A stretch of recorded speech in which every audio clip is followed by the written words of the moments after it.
اب اللہ تعالیٰ نے عورت کا ڈیزائن انڈور بنایا ہے، نرم نازک طبیعت، گھر کے اندر کے سارے کاموں کو کرنے کے لیے جس طبیعت کی ضرورت ہے وہ عورت کو عطا کی گئی، اور مرد کو اللہ تعالیٰ نے آؤٹ ڈور ڈیزائن بنایا ہے۔ چنانچہ باہر کے کاموں کے لیے جو ضرورتیں ہوتی ہیں اللہ نے انسان کو طبیعت بھی ایسی بنائی، مگر گھر کے اندر دین اسلام نے خامند کو مینیجر بنا دیا۔ فرمایا الرجال قوامون علی النساء، کہ اللہ تعالیٰ نے مردوں کو عورتوں کے اوپر انچارج بنا دیا ہے۔ اس کی چند بنیادی وجوہات ہیں۔ ایک وجہ تو یہ ہے کہ عورت کو پروٹیکشن مرد ہی دیتا ہے۔ عورت کمزور ہے، اس کو اپنی جان کی بھی حفاظت کرنی ہے، مال کی بھی حفاظت کرنی ہے، عزت آبرو کی بھی حفاظت کرنی ہے۔ اب یہ تینوں کام کرنے کے لیے اس کو مرد کی ہیلپ چاہیے، لہذا اللہ رب العزت نے مرد کو ذمہ دار بنا دیا کہ گھر کے سارے کاموں کے لیے آپ ذمہ دار ہیں۔ اور حدیث مبارکہ میں ہے کہ مرد جو فیصلہ بھی کرتا ہے اس میں برکت اس کے ساتھ ہوتی ہے، چونکہ وہ گھر کا امیر ہے اور امیر کے فیصلے میں برکت ہوتی ہے۔ ہو سکتا ہے کہ میاں بیوی میں سے عورت زیادہ ذہین ہو اور مرد کم لکھا پڑھا ہو یا کم ذہین ہو، لیکن جو برکت ہے وہ مرد ہی کے فیصلے میں ہوگی۔ تو عقل مند عورتیں اپنے مرد کے ذریعے سے فیصلے کروا لیتی ہیں تاکہ ان کے فیصلوں میں برکت آ جائے۔ عورت بہت عقل مند سمجھدار ہوتی ہے مگر جذبات کی رو میں جلدی بہہ جاتی ہے۔ اگر اس کے اندر یہ جذباتی پنا نہ ہوتا تو نہ وہ خاوند کو بہت محبت دے سکتی اور نہ وہ اپنے بچوں کو پیار دے سکتی۔ یہ اس کی ضرورت تھی کہ اس کے اندر جذبات کا پہلو غالب ہوتا، تبھی تو بیچاری بچے ہونے کے بعد دن رات ہلاک ہوتی ہے، نہ اسے کھانے کی فکر، نہ پینے کی فکر، نہ اپنے سونے کی فکر، ہر وقت اپنے بچے کی خاطر کام کے لیے تیار ہوتی ہے، اپنے آپ کو کھپا دیتی ہے بچے کی خاطر، کس لیے کہ بچے کی محبت دل میں ہوتی ہے۔ ورنہ تو اگر اس کے اندر یہ جذبات سٹرونگ نہ ہوتے، فیلنگ سٹرونگ نہ ہوتی، تو بچے کی پیدائش کے بعد خامد سے کہتی تمہارا بچہ ہے، اب اس کو کسی کے ذمہ لگاؤ کہ وہ پالے، اور خود ایک طرف ہو جاتی۔ مگر اللہ تعالیٰ نے آسانی فرما دی کہ ماں کے دل میں بچوں کی محبت ڈال دی، اس لیے وہ 24 گھنٹے کی باندھی ہوتی ہے اپنے بچوں کے لیے۔ نبی علیہ السلام نے ارشاد فرمایا خیرکم خیرکم لأہلہ، کہ تم میں سے سب سے بہتر وہ ہے جو تم میں سے اپنے اہل خانہ کے لیے بہتر ہے۔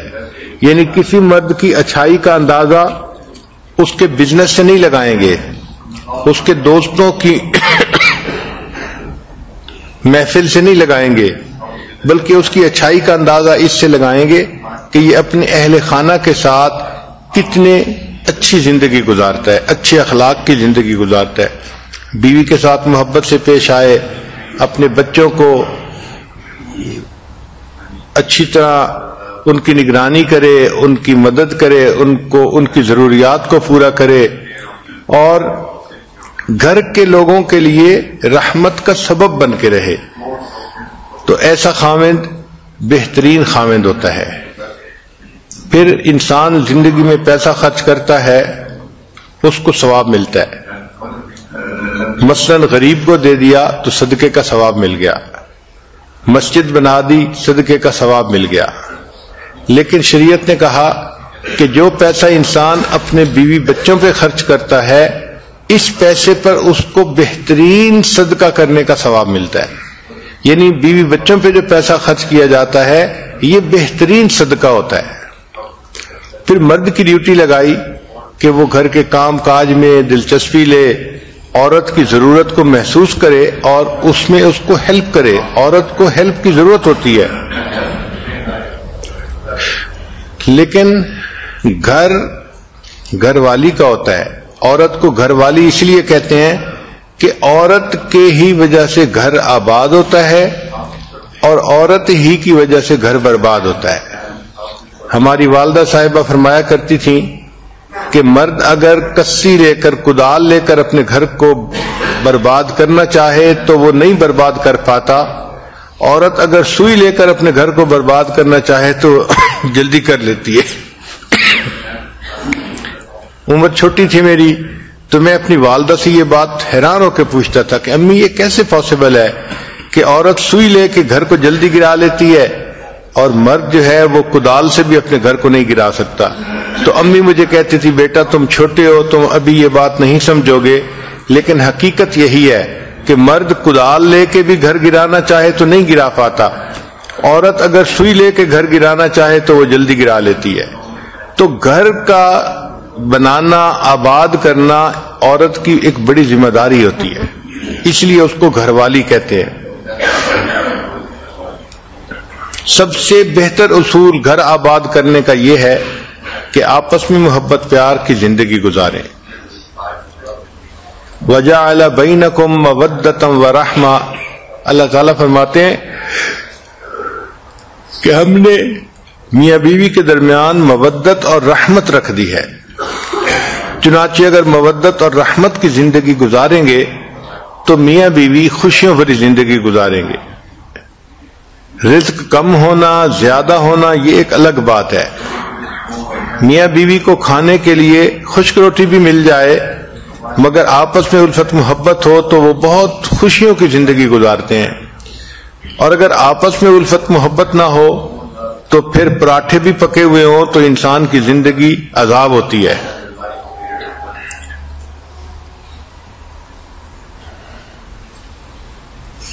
اس پر سائنٹیفک دور میں بہت ریسرچ کی گئی کہ گھر میں عورت ایک بہترین بیوی بن کے کیسے رہ سکتی ہے.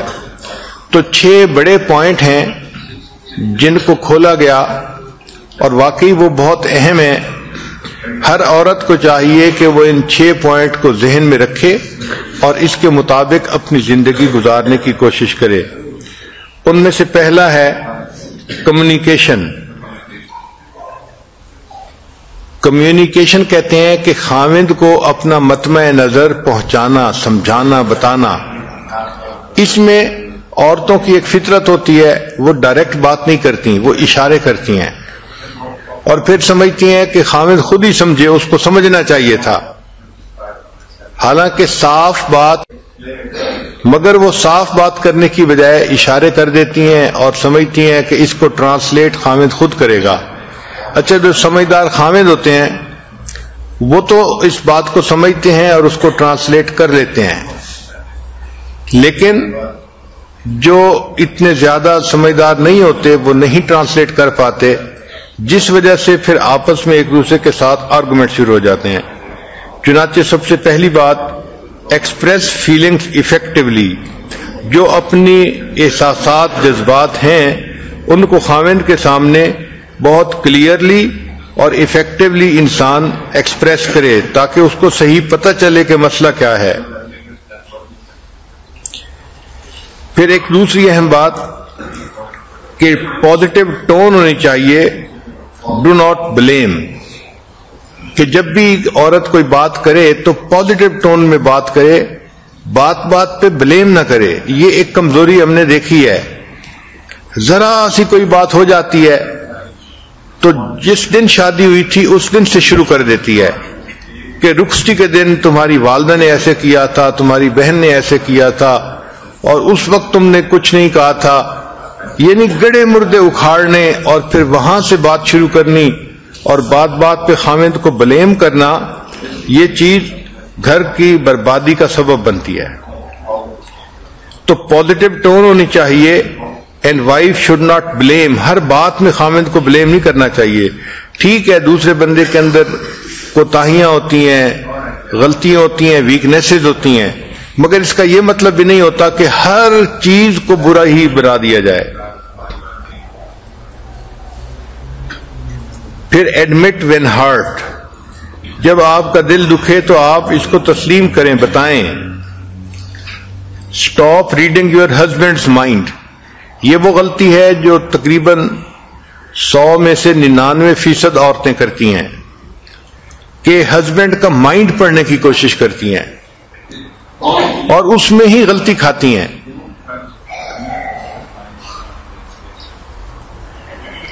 پھر ایک بہت اہم پوائنٹ ہے کہ talk to your husband not about your husband. یہ ہسبینڈ سے بات نہیں کرتی بلکہ ہسبینڈ کے بارے میں ہر کسی سے بات کرتی ہیں. بہن سے کریں گی، ماں سے کریں گی، پڑوسن سے کریں گی، گھر آنے والی کوئی بھی عورت ہوگی اس سے کریں گی، ہر کسی سے ہسبینڈ کے بارے میں بات کریں گی لیکن خود ہسبینڈ سے بات نہیں کریں گی. تو کمیونیکیشن جتنی بہتر ہوگی اتنا میاں بیوی کا تعلق بہتر ہوگا.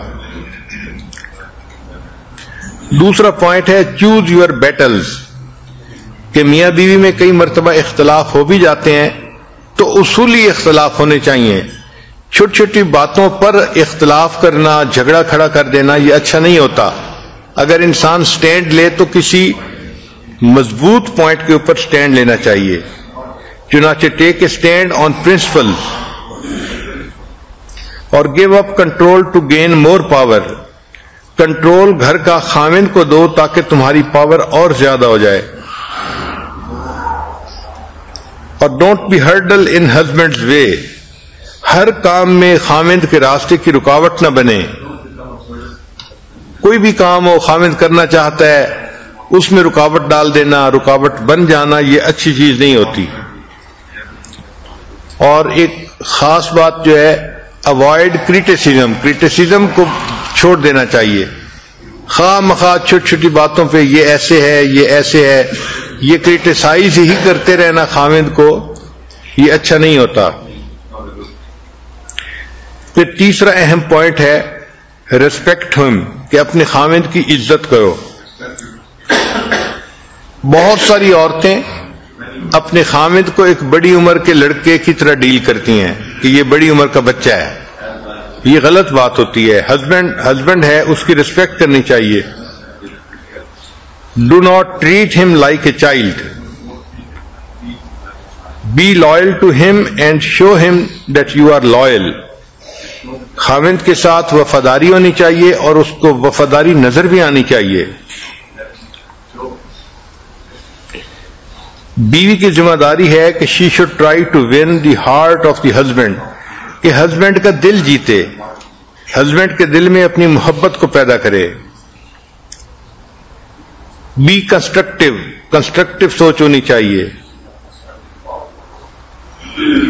اور ایک اور اہم پوائنٹ ہے کہ اگر خاوند سے کوئی بات کرنی ہے تو first point out his good things, پہلے اچھی باتوں کی نشاندہی کرو، دین پوائنٹ آؤٹ ہز مسٹیکس، پھر اس کی ویکنیسز کو بتائیں.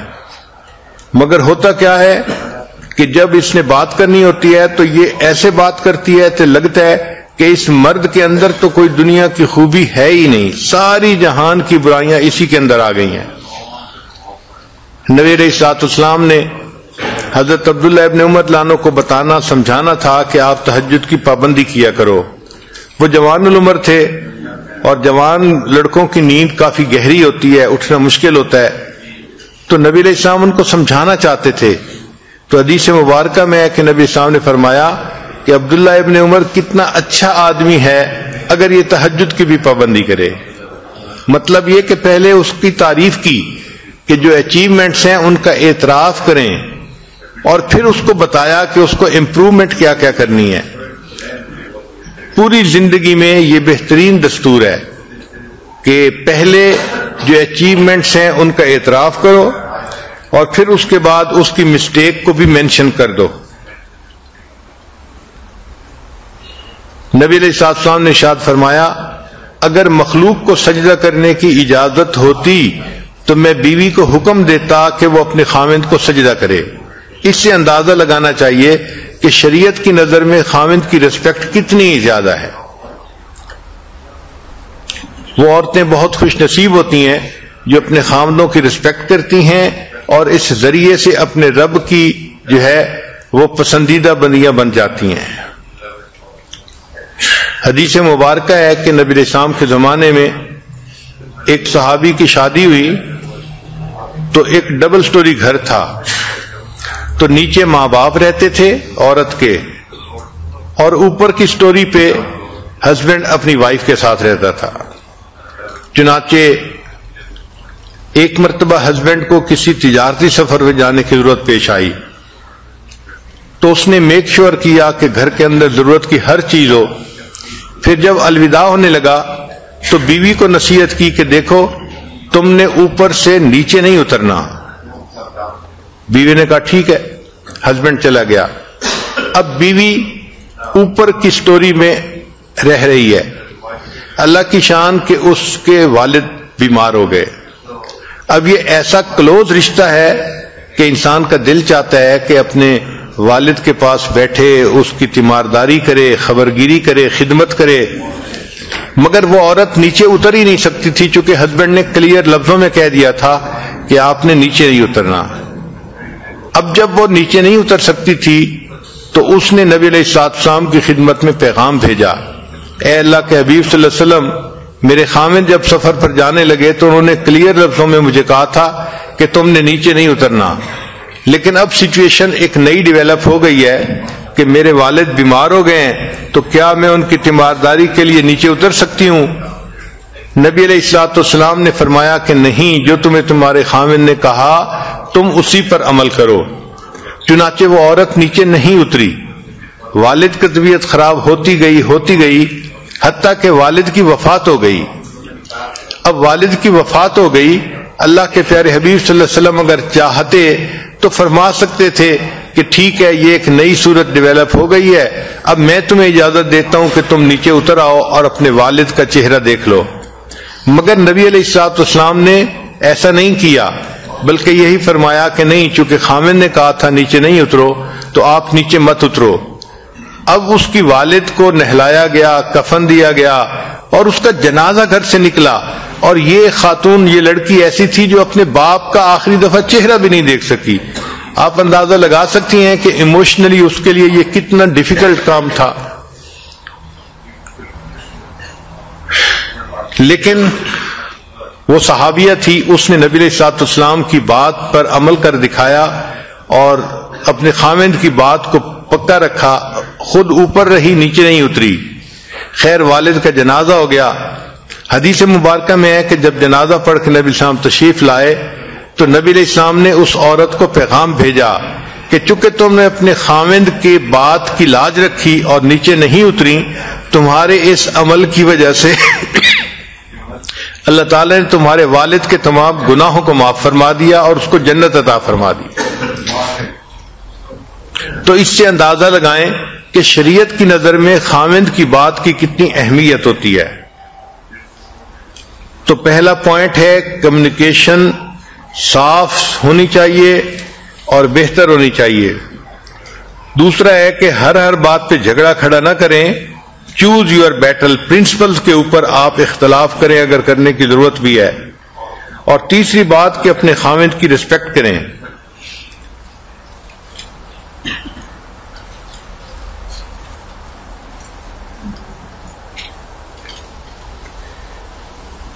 چنانچہ ایک یونیورسٹی کی ریسرچ میں 400 مردوں سے انٹرویو کیے گئے اور ان سے پوچھا گیا کہ آپ کیا چاہتے ہیں اپنی بیوی سے، تو انہوں نے کہا کہ ہم باقی ہر تنگی برداشت کر سکتے ہیں، لیکن ہم یہ چاہتے ہیں کہ بیوی ہماری رسپیکٹ کرے۔ جو بیوی اپنے خامند کی رسپیکٹ نہیں کرتی تو وہ پھر آٹومیٹک رشتہ جو ہے وہ ویک ہو جاتا ہے، کمزور ہو جاتا ہے۔ پھر چوتھا پوائنٹ ہے بی ایکسپٹنگ، کہ ایکسپٹ کرنا چاہیے، accept his position as head of the family. پہلی بات یہ نہ ہو کہ گھر کے چھوٹے بڑے ہر کام بس اپنی مرضی سے کرنے ہیں اور اپنے مشورے سے چلانے ہیں، اور خامند کی تو جیسے گھر میں کوئی اہمیت ہی نہیں ہوتی۔ اور abandon the myth of equality، یہ جو ایک نا متھ چل پڑی ہے کہ شانہ بشانہ